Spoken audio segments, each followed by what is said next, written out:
My name is Sophia Hayes.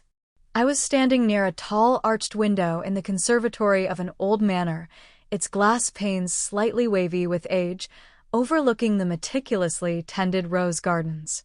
The air, warm with late spring sunshine, carried the sweet, delicate perfume of blossoms just reaching their peak. It was my sister Olivia's wedding day, a day bathed in soft light and the murmur of happy voices.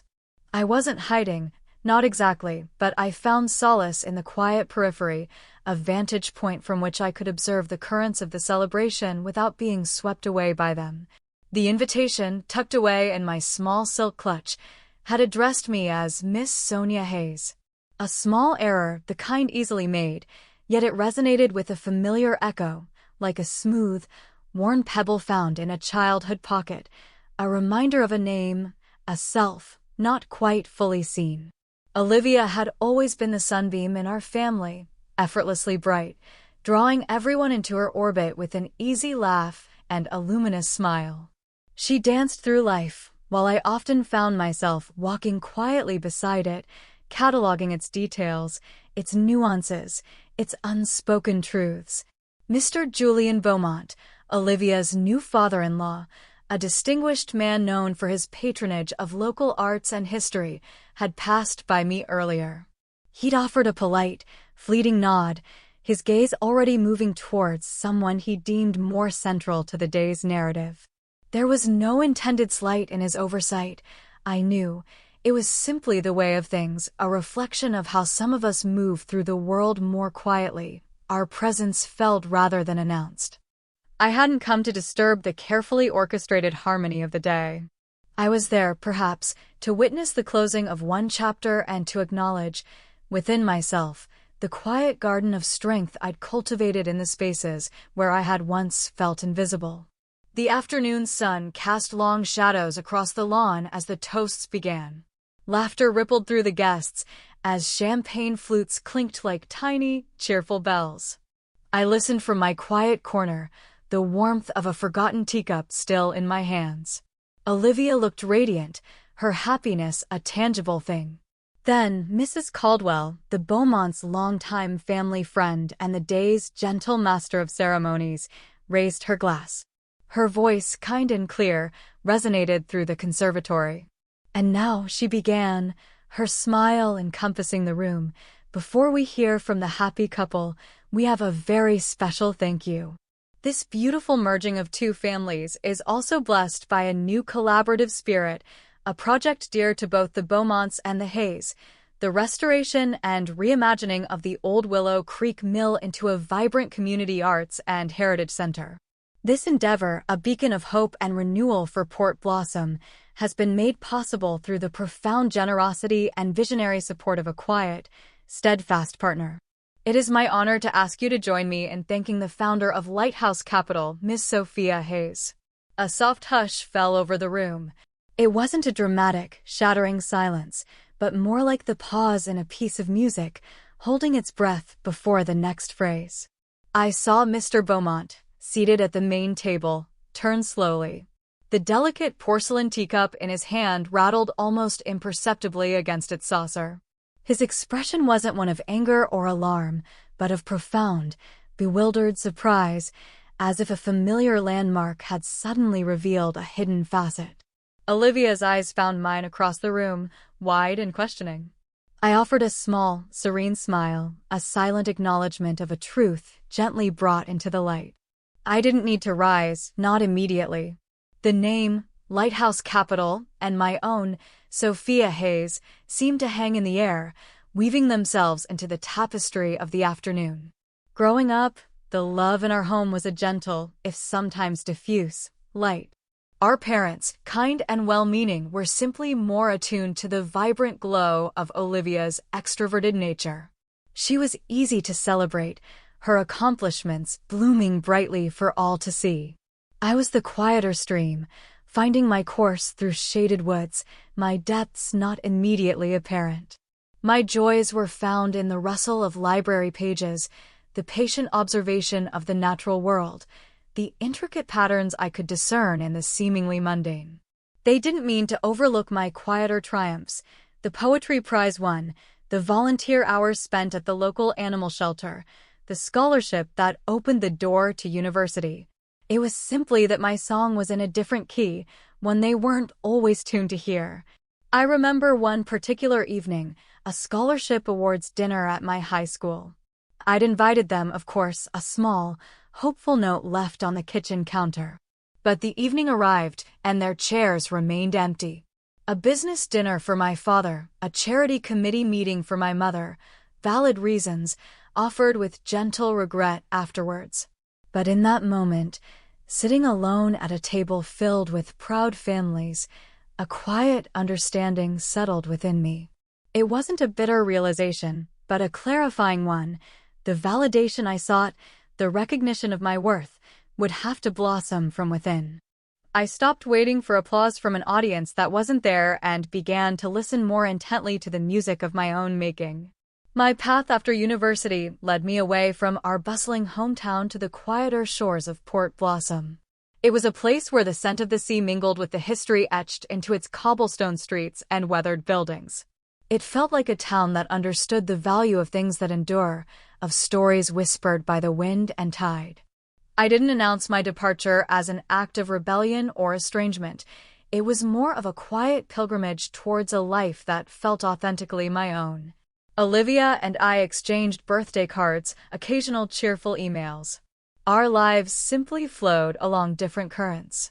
She thrived in the familiar embrace of our hometown, her career in art curation flourishing under the encouraging eyes of our parents and the community.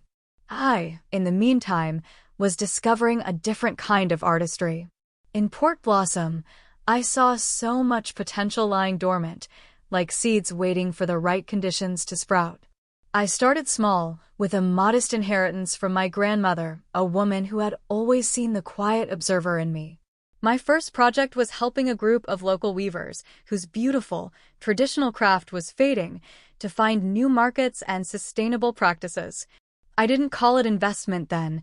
It felt more like tending a precious, neglected garden. That small endeavor grew organically into Lighthouse Capital. Our mission was simple: to shine a light on undervalued local enterprises, heritage crafts, and community-focused businesses, helping them to not just survive, but to flourish with integrity. We didn't seek headlines or grand pronouncements. Our successes were measured in revived storefronts, in artisans able to make a living from their passion, in the rekindled pride of a community, seeing its unique character preserved and celebrated. The Willow Creek Mill project was one such endeavor. A beautiful, historic structure on the edge of Port Blossom, it had stood derelict for decades. The Beaumont Maritime Heritage Foundation, under Mr. Beaumont's guidance, had long dreamed of its restoration, but the scale of the undertaking was daunting. Lighthouse Capital had been working quietly with local conservation groups and artisans for several years, building a network of support and a viable plan for the mill's future. Our commitment was substantial, but we preferred to work behind the scenes, allowing the community's vision to take center stage. I never imagined my involvement would be announced in such a public forum, least of all at Olivia's wedding. The invitation had arrived a little late, the envelope soft, high-quality cream card. Miss Sonia Hayes. The misspelling felt like a gentle nudge from the past, a reminder of how easily details can be blurred when one is not in the direct line of sight. For a moment, I considered sending my regrets. What purpose would my presence serve? But then, a quieter thought emerged. Perhaps it was time. Not for a confrontation, but for a quiet assertion of the woman I had become, the journey I had undertaken, the values I had chosen to live by. I chose a dress of deep forest green, the color of moss and ancient trees, a fabric that flowed softly, speaking of quiet resilience rather than sharp angles. I wanted to feel like myself, grounded and serene. Arriving at the manor, I felt a sense of calm. The estate was beautiful, a testament to the Beaumonts' taste and their deep roots in Port Blossom. I recognized many faces, pillars of the local community, artists, historians. Olivia found me during the pre-reception mingling. Sophia, she said, her smile genuine, if a little surprised. She looked breathtaking, her happiness spilling over. I'm so glad you could make it. I wasn't sure. Things have been so hectic. You look beautiful, Olivia, I said, and I meant it. It's a lovely day. Her eyes flickered over my dress, a brief, almost unconscious assessment. Thank you. You look very elegant. She then turned to greet another wave of guests, and I drifted back towards my window, content to observe. Later, before the toasts, Mr. Beaumont had been making his rounds, a genial host. He'd paused near where I stood with a small group discussing a local art exhibit. And you are? He'd inquired politely, his gaze friendly but unfocused on me specifically. Before I could reply, an acquaintance beside me said, "This is Sophia Hayes, Olivia's sister." "Ah, yes, Olivia's sister," he'd said, his smile warming slightly. "Delighted you could be here. Are you involved in the arts yourself, my dear?" Like Olivia. In a way, I had replied softly. I'm interested in helping creative endeavors find sustainable paths. Charming, he'd murmured, his attention already captured by a notable historian approaching him. Community crafts and such, very commendable. Keeps the old traditions alive. He'd given a general nod and moved on.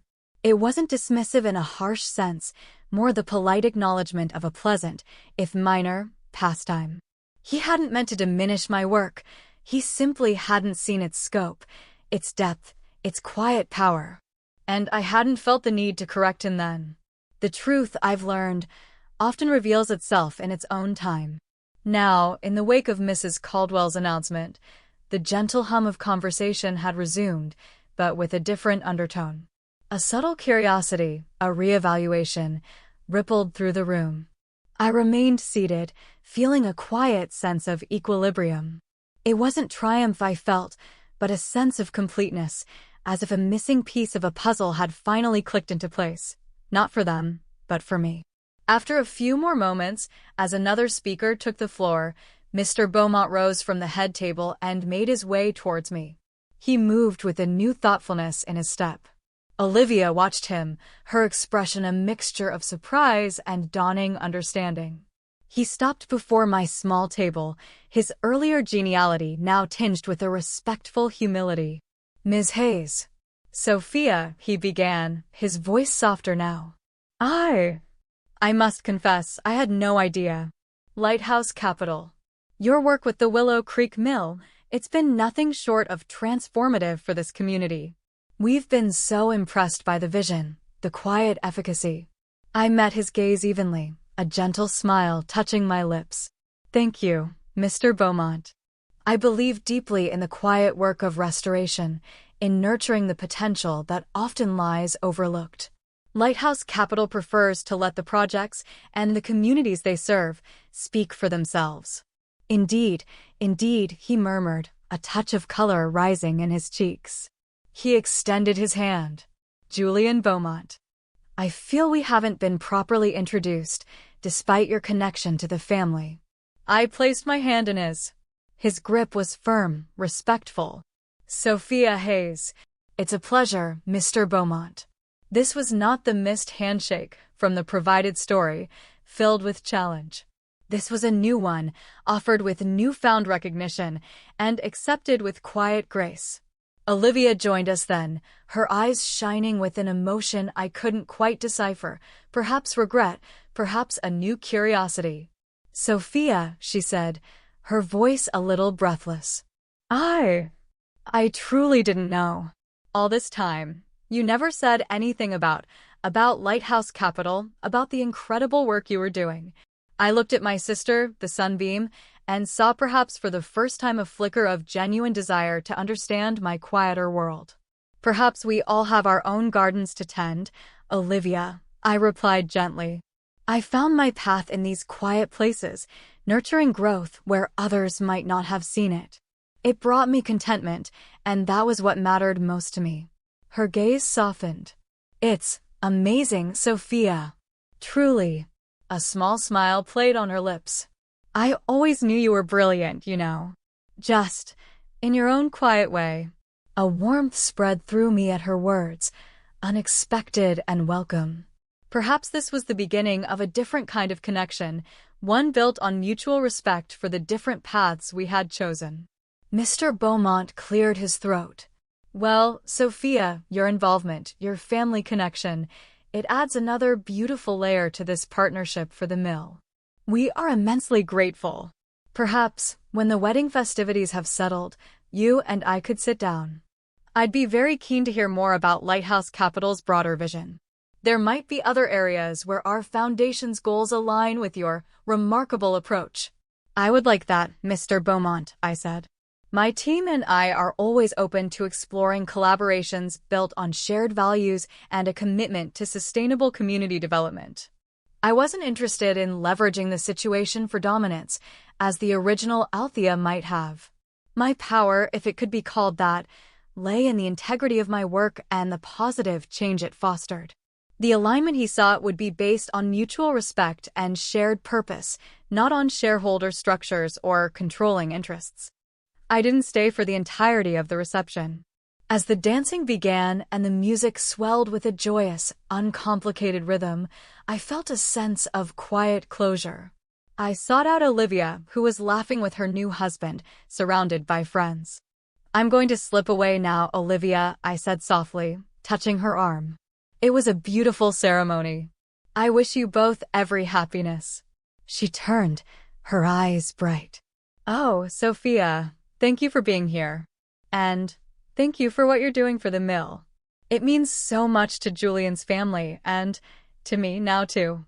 She hesitated, then leaned in and gave me a brief, warm hug. "Don't be such a stranger, okay? I won't," I promised, and in that moment, I felt a fragile bridge begin to form across the waters that had long separated our worlds. As I walked out of the manor, the evening air was cool and fragrant with the scent of night-blooming jasmine. The sky was a deep velvet, pricked with the first stars. My driver, a kind man named Martin who often ferried me to and from Port Blossom's more remote project sites, was waiting patiently.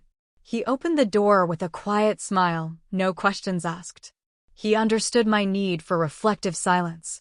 Sliding into the back seat, I glanced back at the warmly lit manor. No dramatic pronouncements had been made, no old scores settled in a way that left scars. Instead, a truth had been gently unveiled, a new understanding allowed to blossom. I hadn't come seeking their validation, but in being authentically myself, in allowing my work to speak in its own quiet way, a different kind of recognition had emerged, one that felt genuine and respectful. My journey hadn't been about proving anyone wrong, but about proving to myself that my quiet way of being, my dedication to nurturing unseen potential, had inherent worth. The satisfaction came not from their surprise, but from the quiet affirmation of my own path. Lighthouse Capital wasn't about owning tables. It was about building them, making them stronger, more inclusive, and inviting everyone with a genuine contribution to have a seat. The lesson, I reflected as the car pulled away, was that true strength isn't always loud. Sometimes it's the steady, quiet light that patiently illuminates the way, fostering growth in the most unexpected places. And sometimes the most profound connections are forged not in grand declarations, but in the gentle willingness to finally see and be seen for who we truly are. The echo I carried with me wasn't one of a name dropped like a gauntlet, but the soft resonance of understanding, and the quiet, hopeful stirring of new beginnings. The path ahead felt open, filled with the promise of continued growth, both for the communities I served and perhaps even within the delicate, evolving landscape of my own family.